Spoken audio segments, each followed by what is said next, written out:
Fala, seus trenzinhos, vocês estão bom?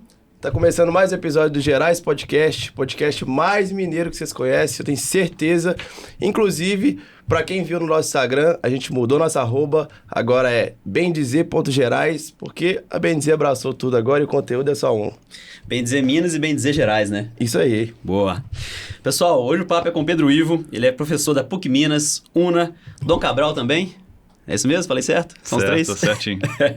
Ele é referência em marketing digital e de CRM e é fundador da Dito, que é a empresa de tecnologia que auxilia as empresas a se relacionarem melhor com os seus clientes. E aí nós vamos destrinchar esse papo aí ao longo dessa próxima hora, posso dizer assim, com foco em varejo, né? Assim, tem uma similaridade com uma certa marca mineira que o Breno bem apresentou aí, então nós estamos muito curiosos sobre o assunto. Pedrão, para já começar, acho que já com uma pergunta... Por que Dito e por que o CRM isso na sua vida, cara? Pô, essa pergunta é boa, cara. E eu sempre pergunto assim, você quer a versão real ou o storytelling, né, que a gente conta? Bonitinho, né? O bonitinho, cara, é que Dito era o apelido do avô do meu sócio André, que tinha um negócio, que ele lembrava tudo de cabeça, chamava todos os clientes pelo nome. Seu Dito. Só que essa história é totalmente fake, cara. A verdade é que Dito era um nome curto, fácil de soletrar e que tinha um domínio disponível na internet. Ponto. Boa. Já acho que já é um motivador relevante já. Ah, cara, é fácil, né? DITO, pronto, acabou, não tem problema. É verdade. Agora, CRM veio na nossa vida, né? Eu digo que através de uma descoberta, um caminho de muitas linhas tortas, né? A Dito já atendia várias marcas com produção de aplicações para rede social. Então, você lembra de uma rede social chamada Orkut? Claro. Demais da conta. Ainda, né, tá lá nos primórdios, a galera lembra. A Dito fazia, no tempo de Orkut, joguinhos para marcas que queriam estar lá dentro do Orkut. Bolão, quiz, fazendinha, essas coisas. A Dito era uma produtora de aplicações para redes sociais. Depois veio o Facebook. E aí, o que a gente começou a ver? Que por trás das pessoas que estavam jogando essas aplicações, o quiz, o bolão, a fazendinha, a gente tinha muitos dados sobre essas pessoas. A gente sabia, né, o nome, o telefone, o e-mail, o endereço, o gênero, quanto tempo que a pessoa ficava jogando, se ela tinha convidado algum amigo, ou seja, vários dados de características e comportamentos dessas pessoas.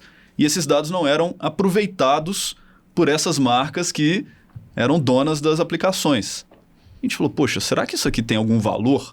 Esse dado deve ter algum valor. A gente tem aqui uma base de 1 milhão de pessoas que estão jogando um joguinho, com todas as informações sobre as pessoas. E quando a gente foi mostrar para as marcas, elas falaram, poxa, isso aí tem valor. Algumas deram valor, outras não. Algumas que deram valor falaram, opa, isso aí vai nos ajudar a entender melhor quem é o nosso cliente. E pode ser útil para a gente também direcionar uma comunicação para essas pessoas. Eu lembro na época, a gente tinha uma aplicação para o ingresso.com. Vocês conhecem? De venda de ingresso para cinema. Tinha lá uma aplicação para Facebook. Você podia dar uma nota para um filme, podia convidar um amigo para ir no cinema, podia, inclusive, comprar um ingresso. Uhum. E a gente tinha toda a base de pessoas que tinham feito todos esses comportamentos. Então, dava para pegar todo mundo que comprou um filme na categoria super-herói. Todo mundo que comprou um filme na terça-feira à tarde. Então, todos esses dados estavam ali. Quando a gente mostrou para o Ingresso, que foi uma dessas marcas que achou isso interessante, eles falaram, opa, nós vamos usar isso para segmentar a base. A gente falou, segmentar, interessante. Novidade ainda na época, né? Novidade. Hoje parece muito básico, né? Mas era novidade. Eles falaram, nós vamos segmentar e quando tiver um lançamento do novo filme do Vingadores, nós vamos mandar para quem já comprou o filme dos Vingadores. Opa, que legal essa ideia, bacana demais.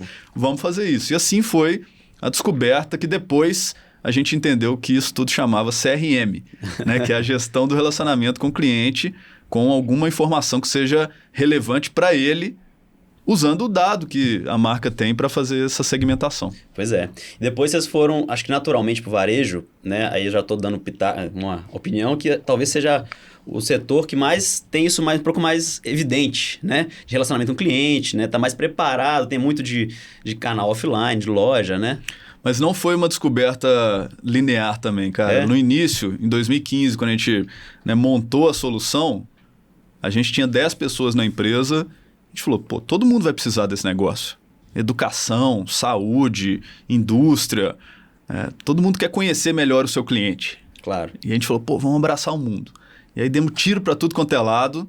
Eu brinco que é como aquele joguinho do War. Vocês lembram do... Dominar o mundo inteiro, né? Você tava botando uma pedrinha ali em cada país, cara.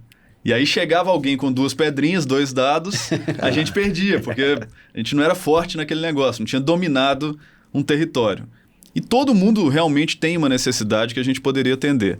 Só que aí veio uma primeira lição de, para ganhar o War, a gente tem que... Eu não gosto de metáfora de guerra não, tá, gente? Eu sou um cara da paz, mas acho que é só para explicar. Para ganhar o War, não adianta espalhar pedrinha no mundo inteiro. Tem que dominar bem o território, defender as fronteiras, para a gente depois querer expandir.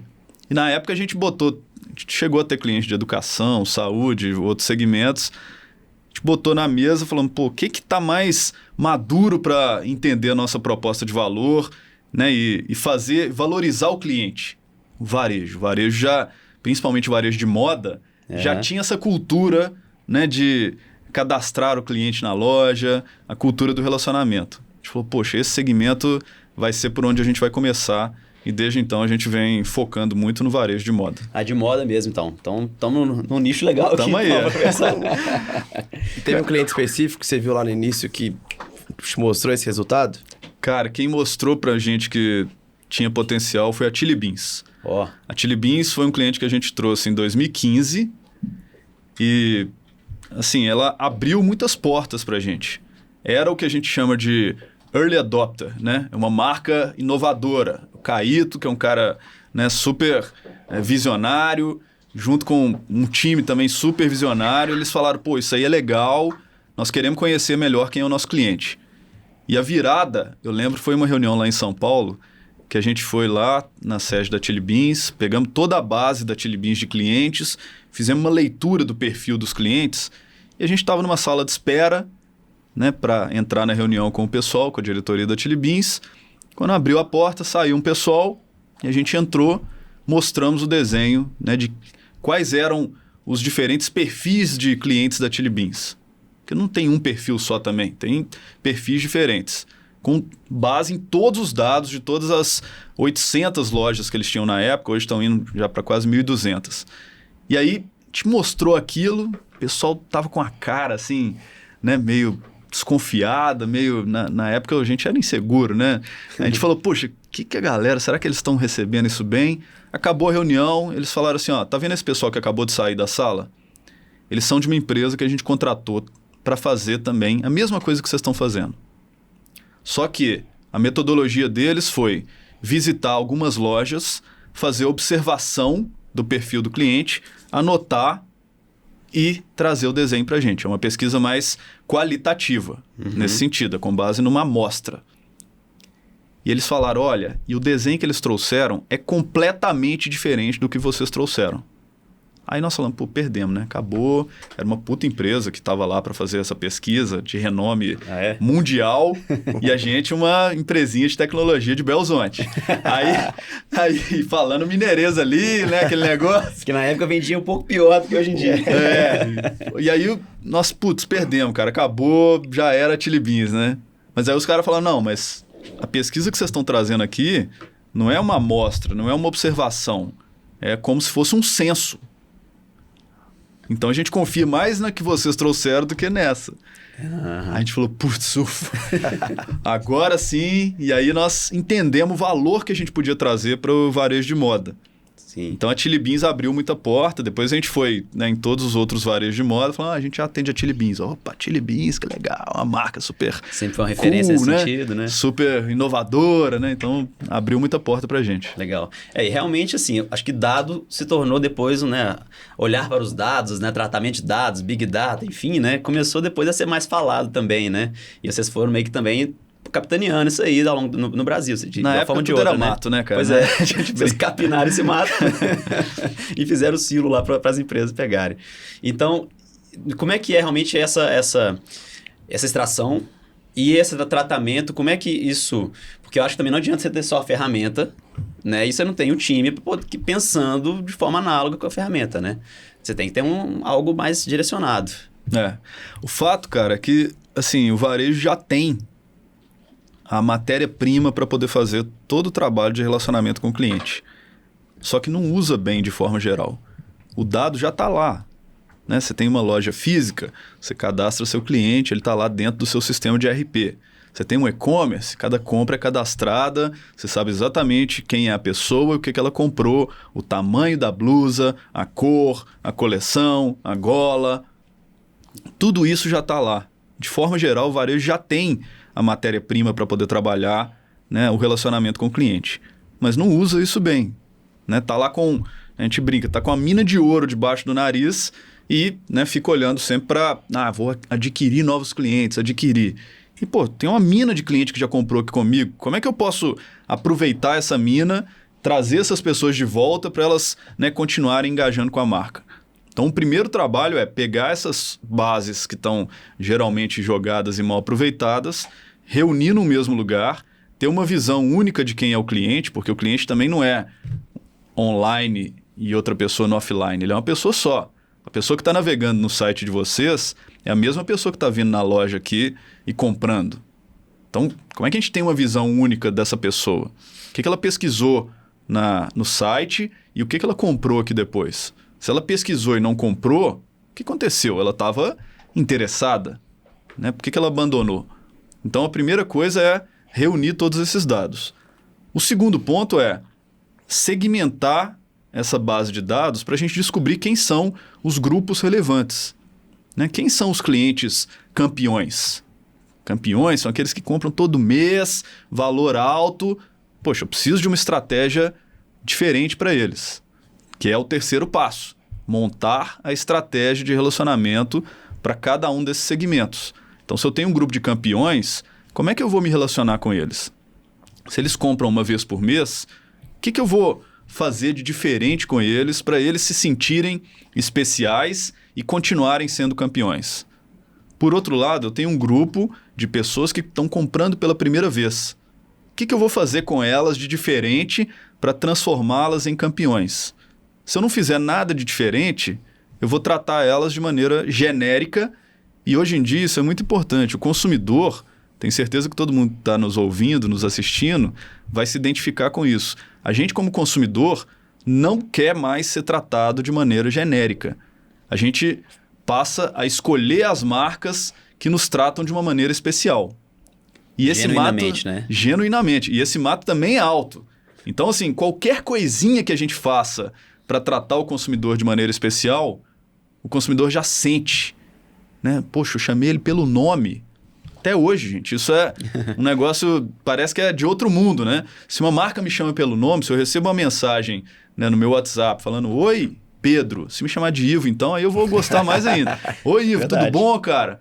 Né? Eu já vou achar aquilo assim, sensacional, porque, de maneira geral, o varejo trata o consumidor de maneira genérica, como se ele, né, tivesse todo dia no momento de compra, né, não importando que ele já comprou 1000 vezes lá na marca, ele vai ser tratado de maneira igual é tratado todo mundo. Então, acho que esse é o ponto, né? Se a gente souber bem usar os dados para relacionar com os clientes, aí tem muita possibilidade relacionada a conteúdo aí que depois a gente pode falar. Boa, eu vou até anotar já uma ideia que você me deu aqui agora. Eu achei legal o que você falou, cara, que até tinha uma pergunta aqui, que era se a gente conseguiria usar, né, o CRM, a estratégia de CRM para empresas que estão começando, empresas pequenas. E você já mostrou que sim, né? Não precisa necessariamente você ter um software, você ter né, alguém especificamente para fazer isso. se o próprio dono ali, no início, pegar mensalmente a base de clientes que tem, seja no caderninho, ou seja no RP, né? Que tem RPs baratos, inclusive, para começar, você já mostrou o passo a passo para conseguir extrair resultados que vão trazer receita a mais para a empresa. Cara, tem um caos. Eu vou contar ele aqui, eu sempre conto, mas talvez essa audiência aqui não tenha ouvido ainda. É o caos da minha avó. Minha avó verídico? Verídico, total. O pessoal às vezes me pergunta, mas, né? Nossa, Ivo, essa história você criou? Não. Genuína. Minha avó chama Wanda. Ela, inclusive, fez anteontem 99 anos. Olha. Beijo, vó. Legal. A avó Wanda, cara, ela é o seguinte, ela morava aqui no bairro São Pedro e ela sempre foi aquela matriarca da família que fazia, né, o almoço para reunir todo mundo lá na casa dela. E aí, o que ela fazia? Ela era uma dona de casa, todo dia de manhã ela ia fazer a feira e ia no açougue do Nelson, que fica aqui na Rua Viçosa, aqui pertinho também no bairro São Pedro. Passava lá, o Nelson falava assim, ô, dona Wanda, como é que tá a senhora? Tudo bem? O que vai querer hoje? Tem aqui, ó, isso e aquilo, porque eu já conhecia ela. Já chamava ela pelo nome, oferecia as carnes que ela gostava, ela comprava a carne, meio-dia o almoço estava na mesa. Todo dia ela ia fazer essa rotina. Agora, na década de 90, ela começou a ter osteoporose nos 2 joelhos e teve que operar, botar uma prótese. Acontece que o médico, né, que fez a cirurgia dela, colocou uma prótese que não era a que ela tinha comprado. Uma prótese de péssima qualidade, né? Sei lá da onde que ele arrumou, né? Isso, não sei se vocês já ouviram casos assim, mas acontece, né? Até hoje. E aí, passaram alguns meses, o joelho dela continuava doendo, foi em outro médico, abriu, vimos assim, putz, cara, essa não é a prótese alemã que ela tinha comprado lá de titânio. Era um negócio de plástico lá, um negócio, né, sem qualidade. Teve que operar de novo, enfim, ela ficou com o movimento dos joelhos bem comprometido, né? Desde então passou, né, a andar com mais dificuldade, depois andador, ou seja, não podia ir mais todo dia no açougue do Nelson comprar carne. O Nelson, e essa história na verdade é do Nelson, não é da minha avó, ele tinha 2 opções. Ou ele perdia cliente, ou ele fazia alguma coisa. Sim. Né? E ele não era um grande negócio, ele não sabia ligar um computador, cara, ele não tinha nada. Ele, né, tinha um negocinho dele ali na Rua Viçosa, um açougue, né, que até hoje está lá. O que ele passou a fazer? Ele passou a ligar para minha avó toda segunda-feira às 8 da manhã. E, dona Wanda, como é que tá a senhora? Final de semana foi bom? Olha, a costelinha de porco que a senhora gosta está aqui, posso mandar? E aí minha avó passou a comprar carne por telefone. Uma vez por semana só, ela já comprava carne para a semana toda, né, para não ter que ficar aquele negócio todo dia. E aí o Nelson ia lá e entregava a carne na casa dela. O que o Nelson tinha, cara? Nada de tecnologia. Ele tinha um caderninho escrito Dona Wanda, o telefone dela, o endereço, costelinha de porco e pronto. Né? É isso. Isso era o CRM dele. Né? Isso era a tecnologia que ele tinha para poder relacionar com a minha avó. E aí, né, gerou, desde então, mais um diferencial, que ele continuou tratando a minha avó pelo nome, continuou oferecendo o produto que ela gostava, continuou ligando para ela na hora certa, não adiantava ele ficar ligando segunda à noite, porque ela já ia ter resolvido o problema dela de fazer o almoço, e continuou resolvendo a questão que era ela ter o almoço para a família estar reunida ali.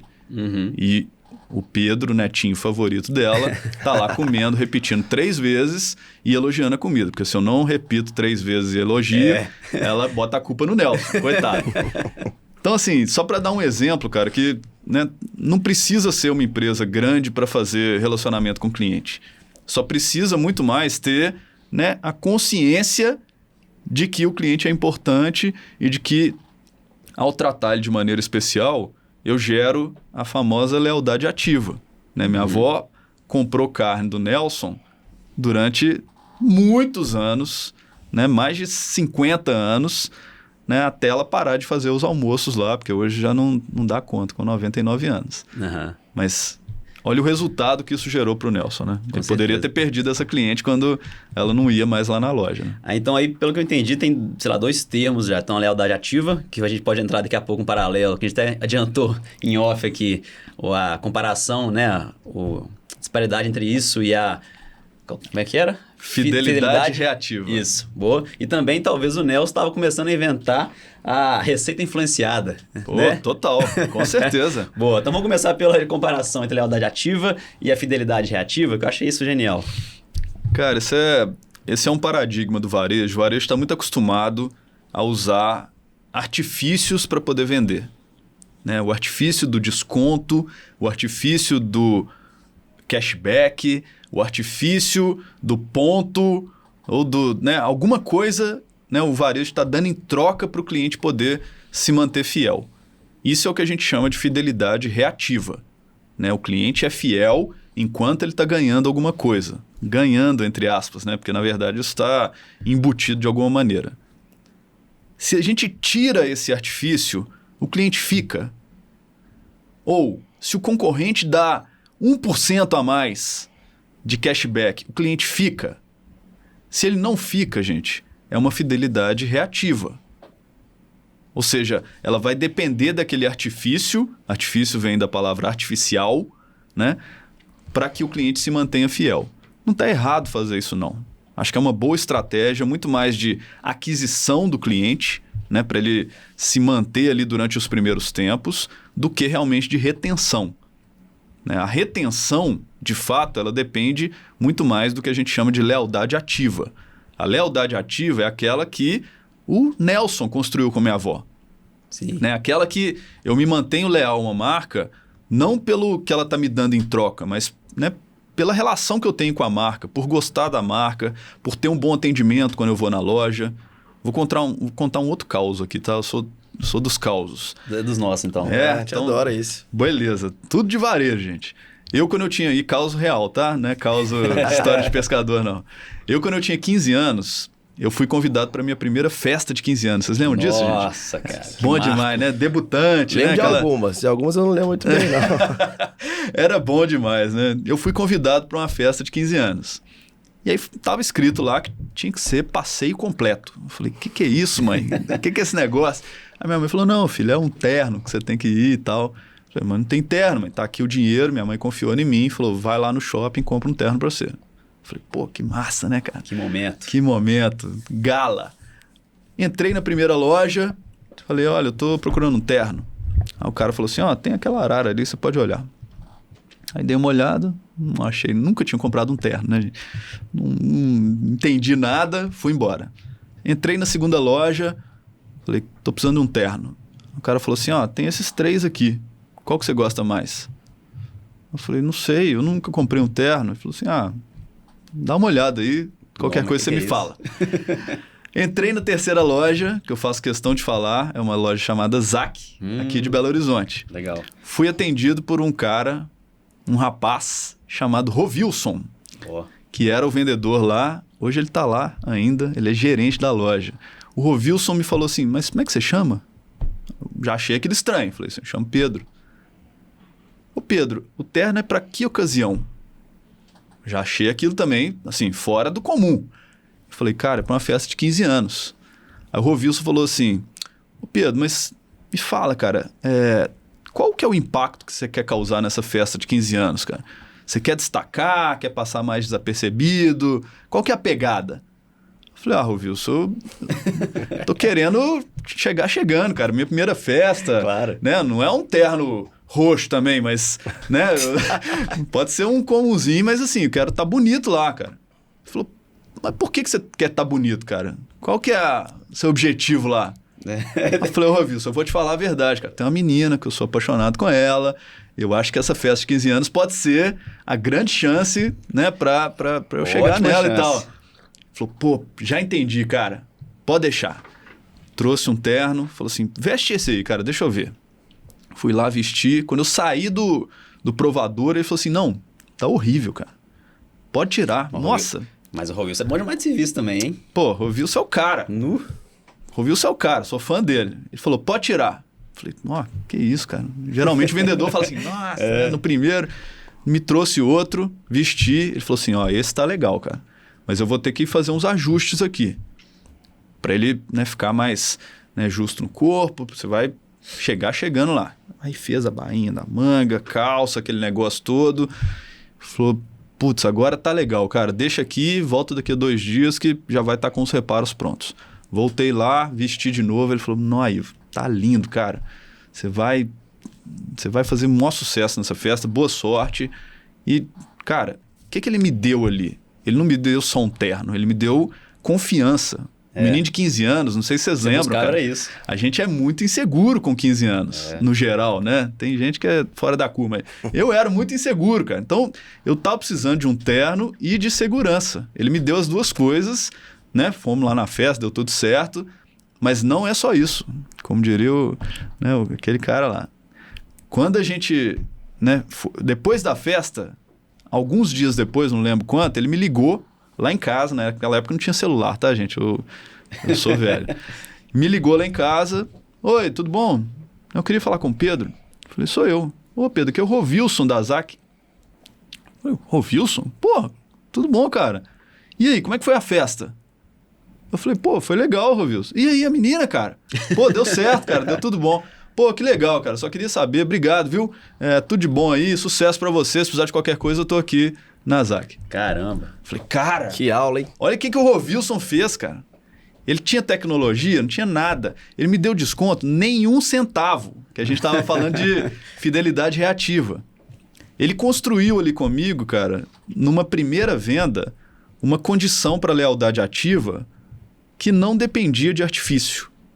E de fato funcionou. Eu compro lá na ZAC até hoje, tem 25 anos que isso aconteceu. Sim. Né? E ele tá lá até hoje também. Então, pô, chego lá, fala, Pedro, tudo bom, não sei o quê, já sabe as coisas que eu gosto, enfim. Isso é lealdade ativa, cara. É a gente, né, ter gatilhos para criar diferenciais que não dependem de artifícios, como desconto, como ponto, como cashback. De novo, essa estratégia não está errada, né? Ela funciona para alguns casos, mas se a gente quiser ter um negócio perene, se a gente, né, quiser vender com preço cheio, se a gente quiser ter um cliente leal, né, sem precisar ficar, né, trocando alguma coisa com ele, a gente precisa começar a pensar, né, numa melhoria de atendimento, em ser relevante para o cliente. E ser relevante, muitas vezes, é o que a gente estava falando mais cedo aqui, não tem nada demais, gente. É a gente tratar o cliente com alguma informação, algum conteúdo que seja interessante para ele. Né? Então, eu estava até comentando esses dias com o Bruno da ZAC lá. Falei, cara, qual que é o perfil do seu cliente? Vamos entender aqui. Aí ele falou, pô, o meu cliente, cara, ele gosta de vinho. Falei, cara, vamos botar umas dicas de vinho, né, para mandar para o cliente, para os vendedores mandarem para o cliente. Sim. Falei, pô, que legal, começou a fazer. Na época da pandemia, eu estava contando, né, a gente trabalha com uma marca chamada Track and Field. Eles, né, estavam todo mundo em casa, não podia sair, e os clientes da Track and Field são, né, fitness, são pessoas que gostam de fazer exercício. Eles colocaram as vendedoras, que também estavam de casa, a loja estava fechada, para mandar dica de exercício físico que a cliente podia fazer em casa. Pô, cara, isso gerou uma relação de lealdade ativa tão forte, né, da pessoa com a marca, porque a pessoa, como eu falei mais cedo, ela não quer ser tratada de maneira genérica. Ela olha aquilo e fala assim, puxa, essa marca, ela não está preocupada só em vender para mim, ela está preocupada comigo. Acho que isso é um diferencial. Não, isso é uma conexão muito forte, né? E assim, trazendo até mesmo para bem dizer que nós estamos começando, nós estamos engatinhando ainda no CRM e tal, a gente até brinca, a gente tem uma base há um tempo já sendo construída, mas a gente formalmente nunca olhamos para ela assim, né, de forma estruturada, né? Estamos começando agora esse ano e tal. Mas tem uma dificuldade de identificar, de sair realmente do desconto, né, do cashback. E assim, quando você pensa em marcas maiores, talvez você já pense, beleza, ele já tem uma maturidade, né, um substrato de marca, você usou esse termo mais cedo também, e que ela já consegue entender, não, beleza, já consigo evoluir daqui para frente. Talvez ela começou também ali com o desconto, né, e depois já conseguiu evoluir, né. Mas como conseguir ver essa transição, ou então fazer em paralelo, como é que é? Acho que a ideia é que seja uma transição, a ideia, né, vou cortar todo o desconto aqui de uma hora para outra e não fazer essa estratégia. A ideia é a gente começar a usar o artifício para o público certo. Então, se eu tenho um cliente que é campeão, que está sempre comprando comigo com preço cheio, para que eu vou ficar usando gatilho de desconto com ele? Interessante. Isso é jogar dinheiro fora, né? Isso é rasgar dinheiro. Uhum. Então, para que eu vou fazer isso? Então, a primeira coisa vamos separar os grupos de clientes diferentes, Tem uma metodologia, inclusive em CRM, chamada RFM, né? Recência, frequência e valor monetário que as pessoas compram. Sim. Então, eu divido a minha base, eu tenho lá 20 mil pessoas na base. Eu divido em 10 grupos diferentes de acordo com a recência, a frequência e o valor monetário, para a gente começar a tratar cada um diferente. É um novo cliente? Eu vou tratar de uma maneira. Talvez para o novo cliente até vale, para ele fazer uma segunda compra, né? Poxa, eu vou usar um artifício aqui para ele engajar, porque uma compra só não é ainda um cliente. Pô, já teve 2 experiências, beleza, então talvez valha a pena nesse primeiro momento eu usar um gatilho. Agora, aquela pessoa que já comprou com vocês 50 vezes, ela precisa de gatilho toda vez? Ou ela já gosta da marca, já, né, se identifica com a história e tudo mais? Então, começar a separar tudo isso para não usar o artifício na hora errada. Legal, legal. E você vai evoluindo a pessoa ali, né? Ah, a pessoa começou, teve o primeira compra, aí você mandou o gatilho, teve a segunda. Ah, tá, então agora já é hora de evoluir para o segundo passo, né? Aqui agora eu já vou mandar a cada 2 de desconto eu mando um de conteúdo, enfim, né? E por aí vai, cria a sua régua, né? Acho que é bem nesse sentido. Exatamente. Isso é um ponto, recência, quão recente é a entrada da pessoa na base, né? A recência é em relação à última compra. A última compra, né? Então, certo. A pessoa comprou pela última vez há 30 dias, há 180 dias, há 2 anos atrás. Então, quanto maior a recência, né? A pessoa comprou há 2 anos atrás, mais difícil eu trazê-la de volta. Sim. Né? Porque ela já está, a gente chama até que ela está hibernando, né? Ela foi ali para um grupo que hibernou. Para trazer de volta a pessoa que está hibernando, aí sim, talvez valha a pena um gatilho de novo. Uhum. Né? Pô, eu preciso trazê-la de volta. Como é que eu vou trazê-la de volta? Tem até uma marca que a gente atende que usou uma estratégia tão legal para trabalhar o público hibernado. Ela não usou gatilho, ela usou uma pesquisa. Ela mandou para essas pessoas perguntando assim, cara, por que você parou de comprar com a gente? A pessoa, as pessoas que receberam falaram, pô, que legal, a marca está querendo me ouvir. Antes de querer me mandar mais coisa, desconto, produto, ela está me ouvindo. Isso gerou um reengajamento de um público muito grande que estava hibernando da marca. E quando a pessoa responde é porque ela está realmente querendo voltar ali, né, de uma forma ou de outra. Ela está gastando um tempo dela ali para dar um feedback. Então, essa pessoa está dando uma chance a mais para a marca. Imagina o quanto de oportunidade que isso traz para a marca, não só monetária, né? Porque o tanto de feedback que ela recebeu Exato. de coisas que realmente a marca tem que melhorar, seja no atendimento, seja de produto, né? A gente sente muito isso, né, no nosso saque. A gente tem uma relação, por mais que a gente não utilize, né, a nossa base 100%, o nosso WhatsApp a gente atende bem, conversa muito com o cliente. Legal. Tem coisas que a gente recebe que a gente olha eu pro Léo e fala assim, por que não? Verdade.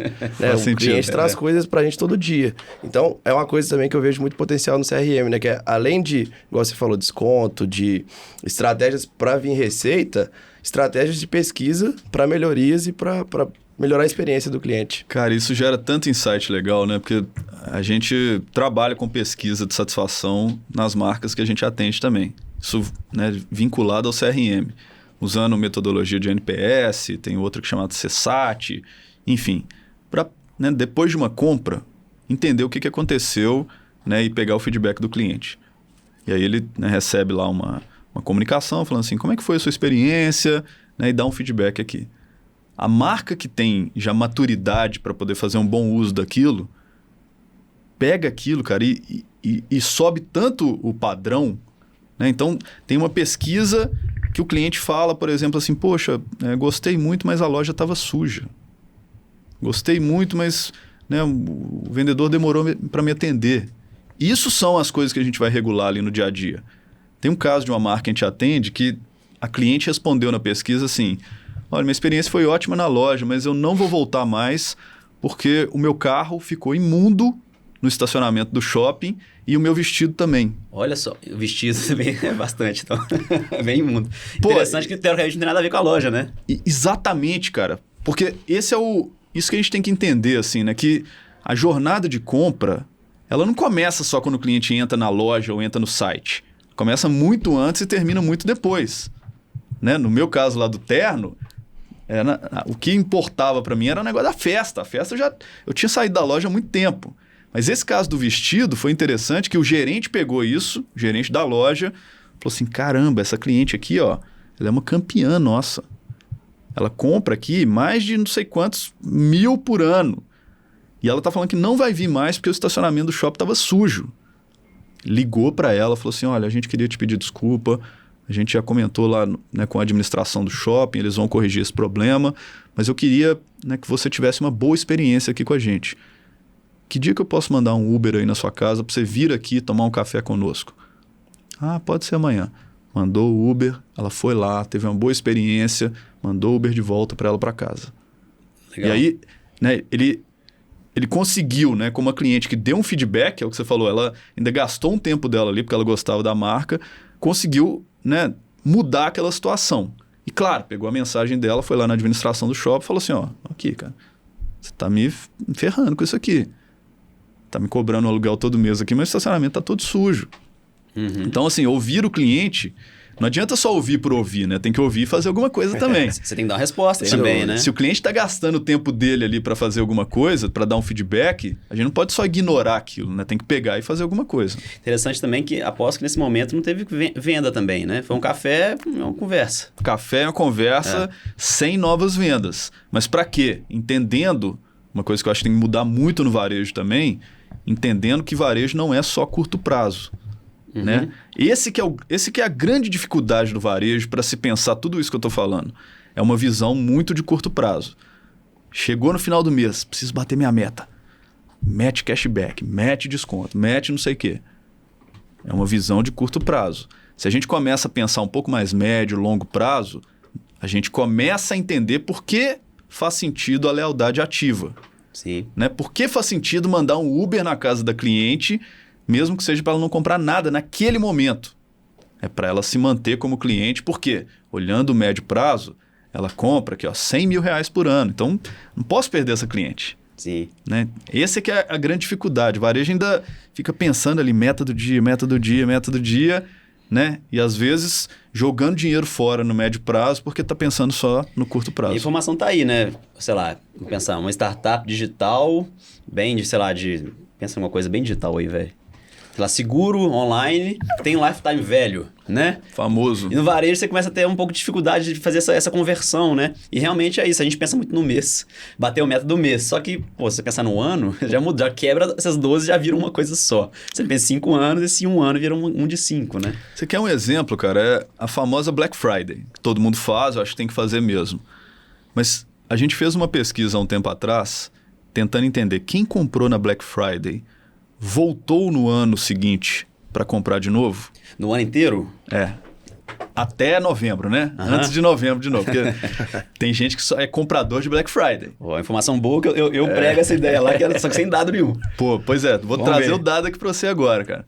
Das pessoas que compraram na Black Friday, só 1 em cada 3 voltou no ano seguinte para comprar. Uhum. As outras 2 não voltaram no ano seguinte. No ano inteiro, né? E Black Friday, gente, é uma ação de aquisição.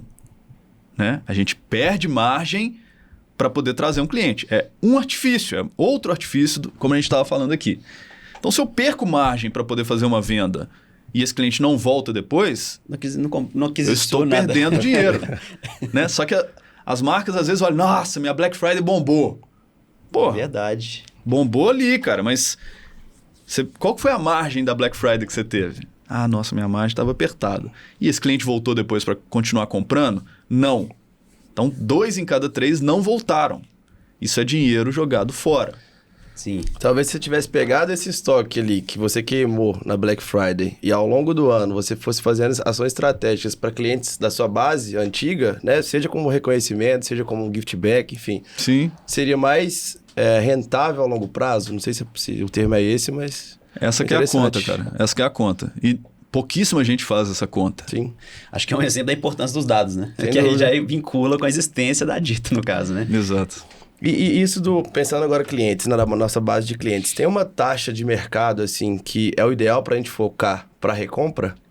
Tem, cara. Tem alguns benchmarks. A gente sempre faz uma pesquisa chamada Client Index. A gente começou no ano passado atualizando qual que é uma boa taxa de recompra para o varejo.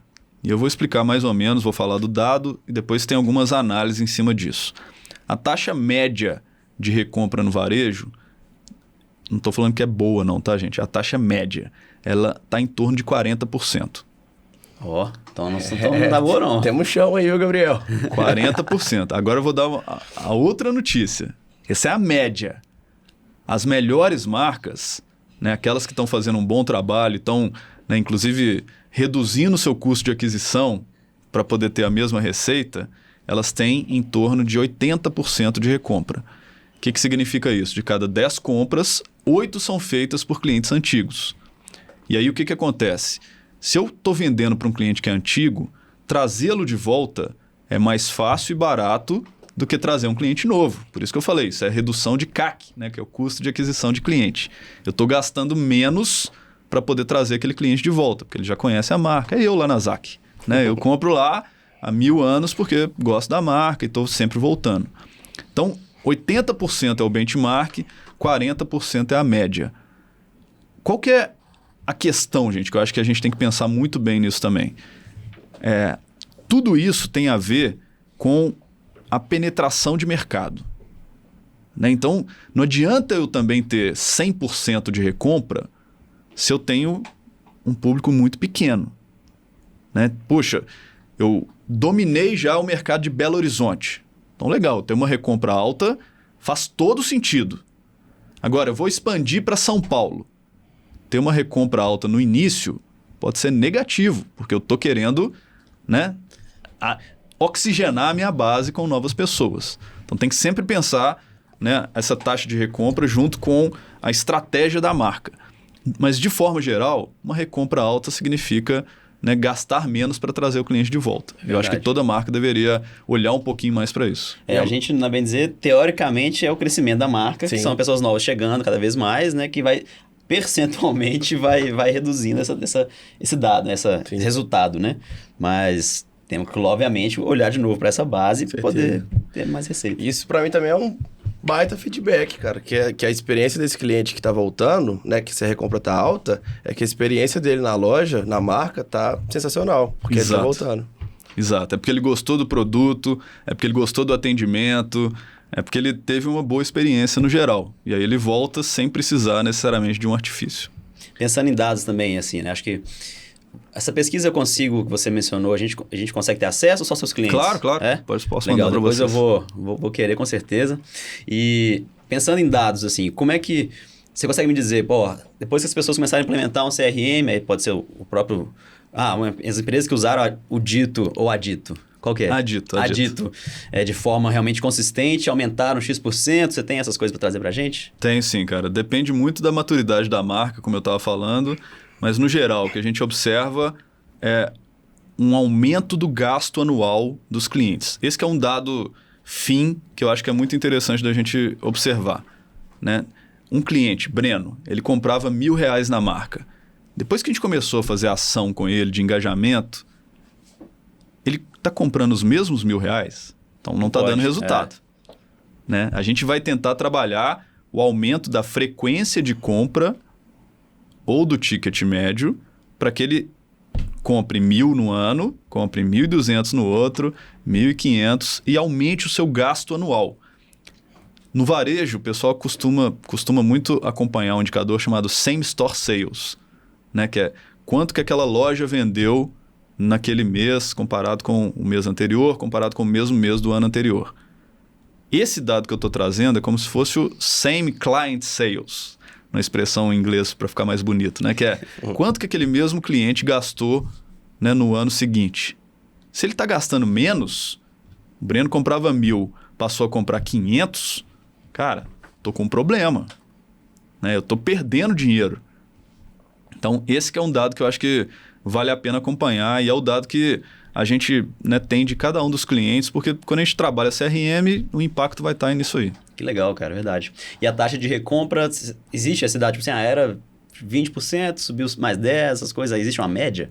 Existe, cara, uma média de crescimento que depende, como eu falei, da maturidade da marca, se ela está no online ou no offline, Entendi. Se é de moda ou de eletrodoméstico, muda muito de acordo com a vertical, mas todas elas têm um aumento percentual de recompra, um aumento percentual de gasto anual, um aumento percentual de um outro indicador também que eu acho que é muito importante, que é a taxa de cadastro.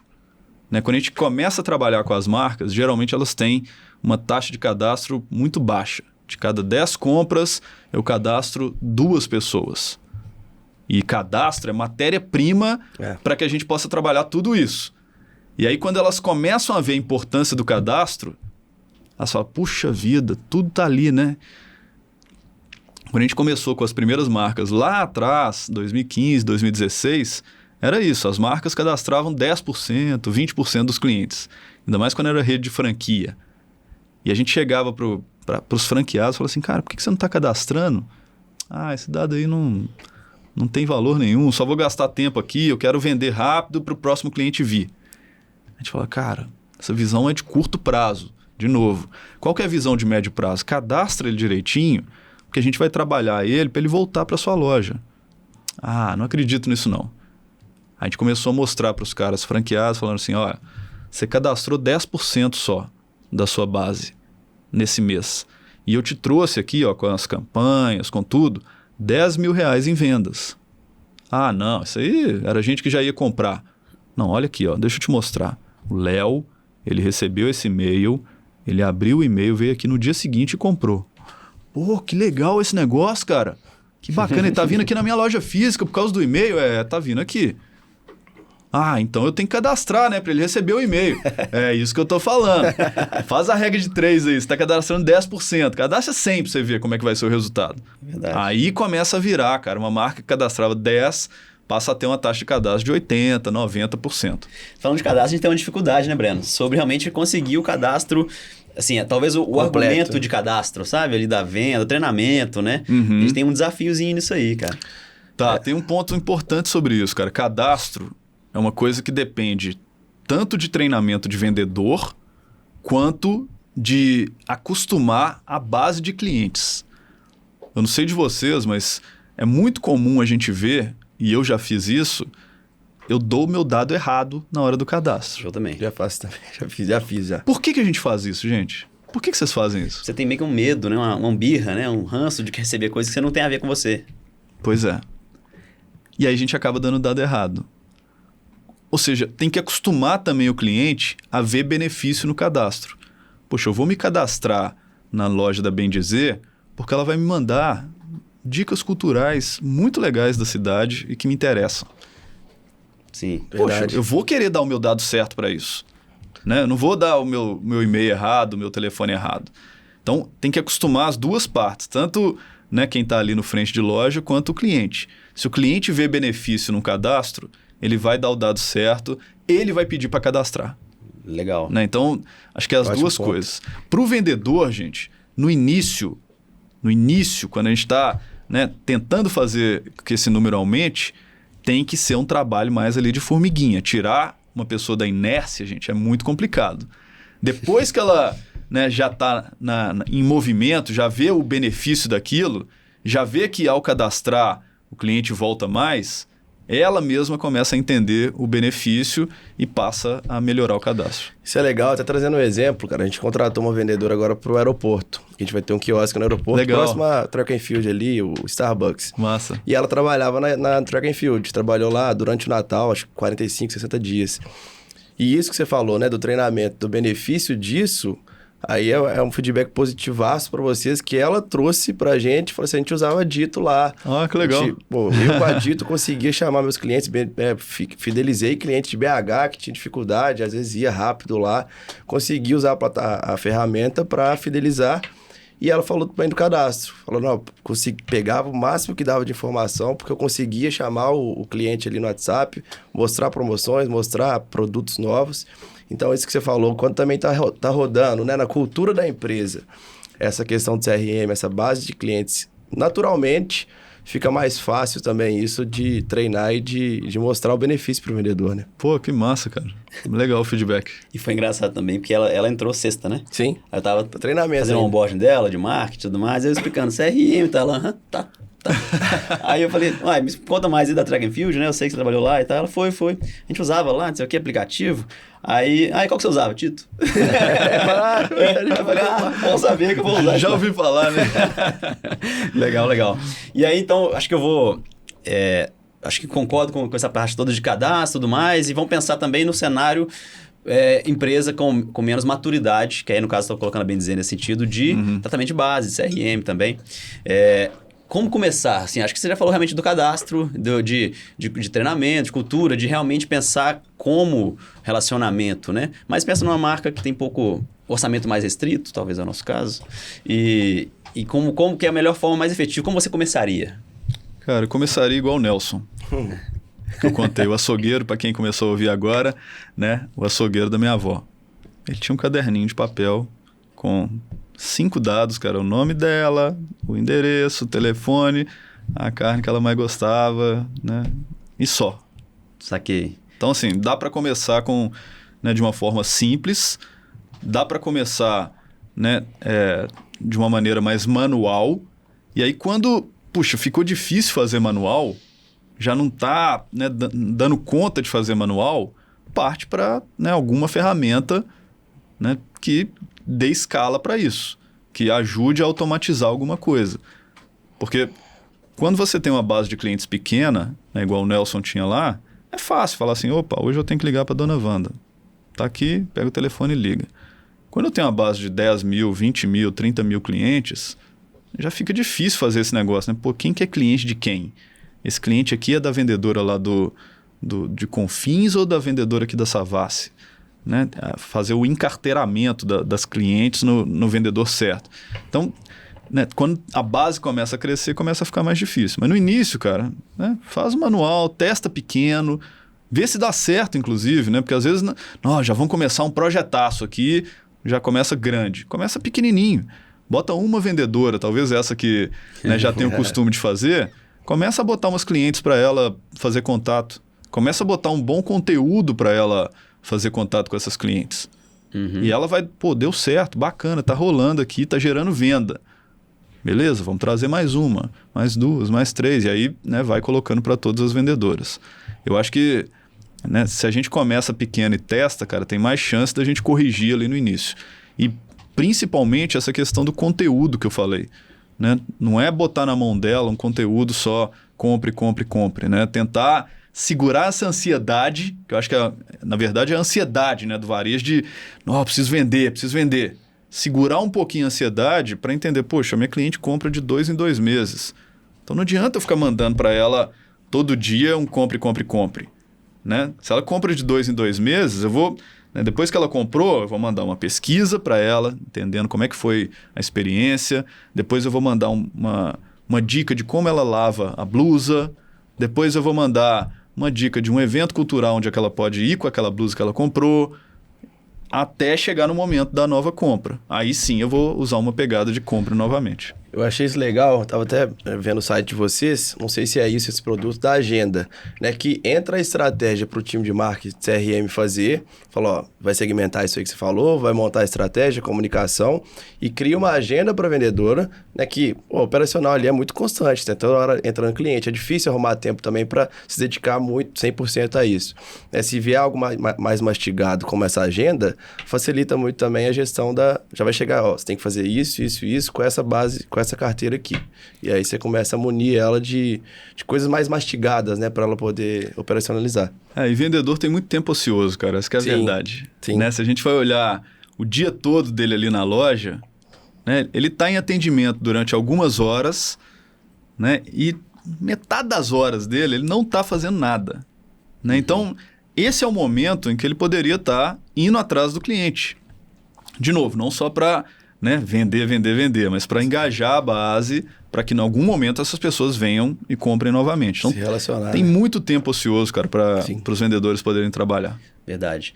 Falando de atualidades, como é que é a sua visão em relação a metaverso, aplicabilidade nisso no CRM e até mesmo inteligência artificial também? Boas perguntas, cara. O metaverso veio, né, primeiro aquela hype gigante, já deu uma esfriada, né? Pois é. Acho que Passou? Passou rápido, né?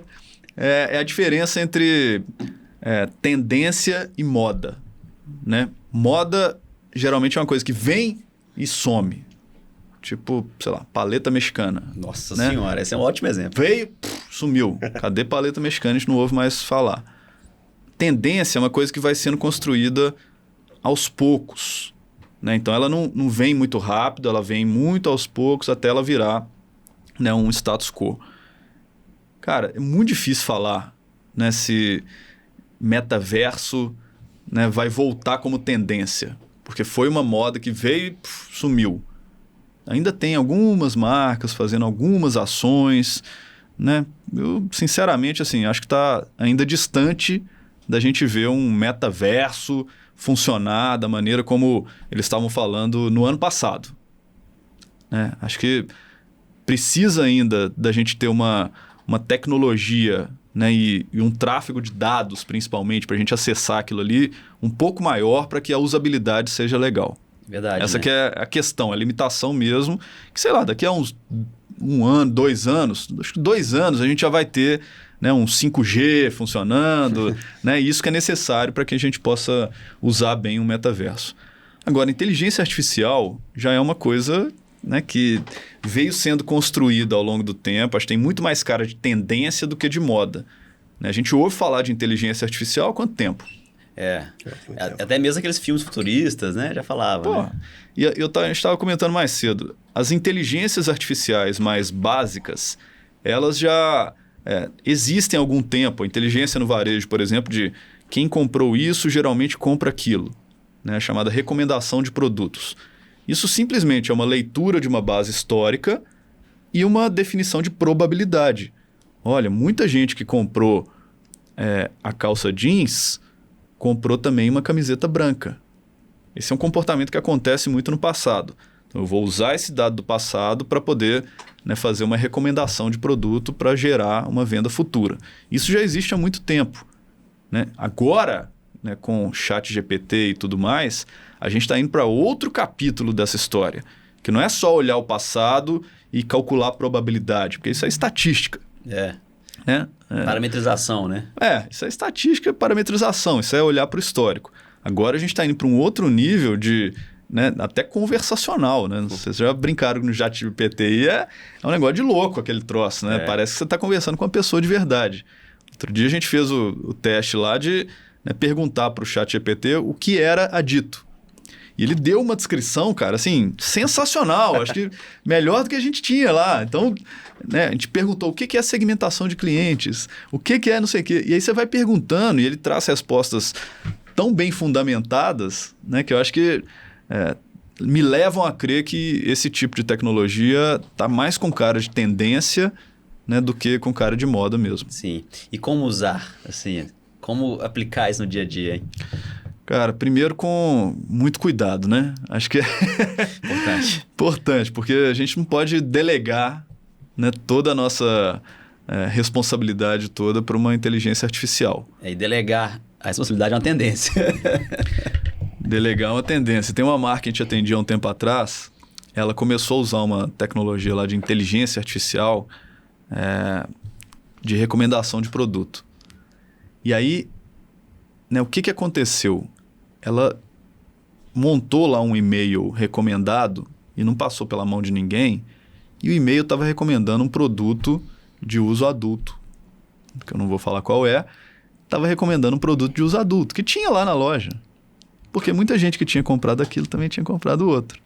E mandou um e-mail para uma base gigantesca recomendando aquele produto adulto. Caramba. Ou seja, delegar totalmente, e aí gerou muito problema, obviamente, né? Problemas sérios. E aí, né, delegar totalmente, poxa, é um problema sério, né? Vou confiar simplesmente nisso aqui.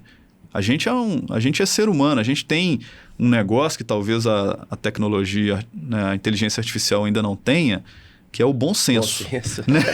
O bom senso acho que tem que ajudar a gente nisso. Mas na prática, cara, tem muito uso, né? A gente está testando lá agora, por exemplo, a inteligência artificial para recomendação de clientes que estão no momento de comprar novamente e precisam receber uma mensagem. Né? Então, olhando o comportamento do cliente, quem são aquelas pessoas que, né, precisam ser impactadas naquele momento? Você aumenta a assertividade do contato, né? Exatamente. Entendi. Então, assim, tá gerando um puta resultado. A gente fez um balanço lá outro dia, está aumentando em 70% o resultado de venda, né, daqueles contatos. Porque eu estou falando com a pessoa que realmente merecia receber um contato naquele momento.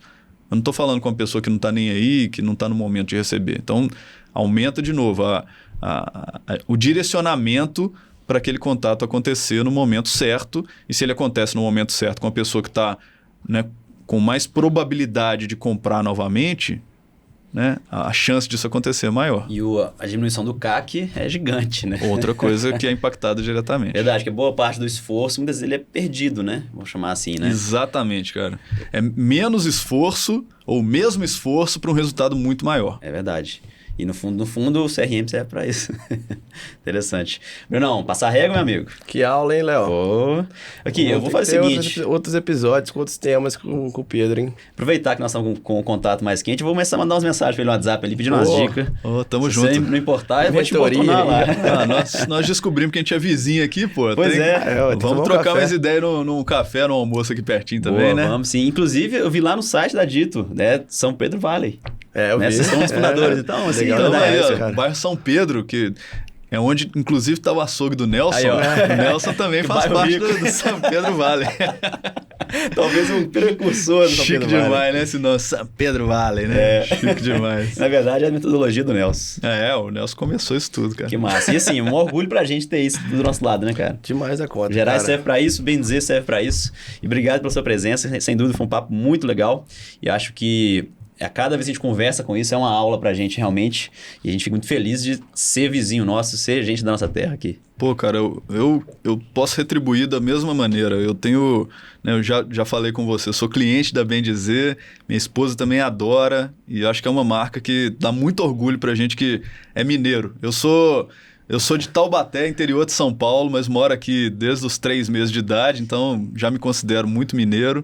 E dá muito orgulho ver uma marca como a de vocês aqui em Belo Horizonte, em Minas Gerais, gerando, né, botando a nossa cultura, né, no corpo das pessoas. Acho que é super legal. Parabéns pelo trabalho que vocês estão fazendo. Pô, muito obrigado, cara. Valeu. Obrigado, cara. Vamos que vamos. Pra quem tava ouvindo até agora, valeu pela presença. Segue a gente, bemdizer.minas e bemdizer.gerais. E também tem Dito... CRM. @Dito CRM. Boa. Tamo junto. Fala o seu também, Pedro. O meu é @PedroIvoMB. MB. Boa. Valeu, galera. Valeu.